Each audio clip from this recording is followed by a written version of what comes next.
చరిత్ర సృష్టించిన కాంగ్రెస్ ప్రభుత్వం రెండు ప్రధాన అంశాలు నిర్ణయాలు తీసుకుంది. ఒకటి కులగణన, రెండోది వర్గీకరణ. కులగణన అవసరమా అని చాలా మంది అడిగారు. ఖచ్చితంగా కులగణన అవసరం.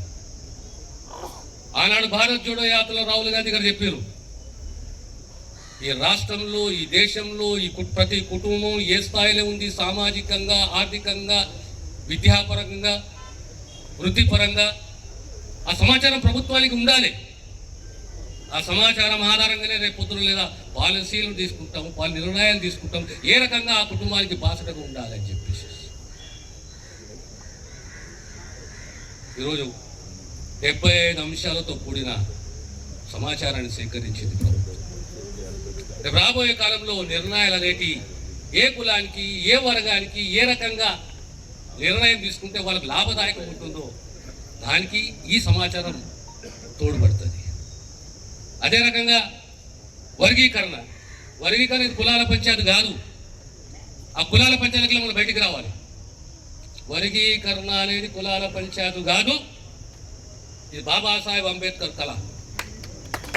సమాజంలో సామాజిక న్యాయం ఉండాలి.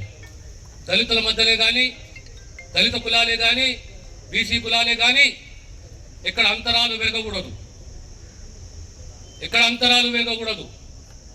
30 సంవత్సరాల ఈ పోరాటం.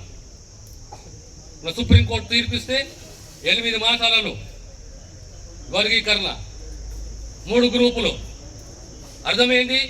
మొదటి గ్రూపు అత్యంత వెనుకబడ్డ ఎస్సీ కులాలని ఒక్క గ్రూప్లో చేసి, అత్యంత వెనుకబడ్డ కులాలు, ఒక మోస్తరు ఎదుగుతున్న కులాలు, కొద్దిగా ఇంకా మేలైన కులాలు. కానీ పంచాయతీ ఆ కుల పంచాయతీ, ఈ కుల పంచాయతీ కుల పంచాయతీ కానే కాదు. ఎవరైనా కుల పంచాయతీ అనుకుంటే వాళ్ళు బాబాసాహెబ్ సిద్ధాంతానికి వ్యతిరేకిస్తున్నవారని చెప్పి నేను ఘంటాపథంగా చెప్తున్నాను. మీ అందరితో కోరేది ఒకటే, తెలంగాణ రాష్ట్రంలో సామాజికంగా, ఆర్థికంగా, విద్యాపరంగా అన్ని రంగులలో అన్ని కులాలు పెరగాలి, ఎదగాలి, పోటీతత్వం రావాలి. నేను ఆత్మధైర్యంతో, స్థైర్యంతో బ్రతకగలుగుతానని నమ్మకము ఆ కులానికి, ఆ జాతికి, ఆ కుటుంబానికి మనం కల్పించాలి. ఈరోజు మా రామ్మోహన్ ఎప్పటి నుంచో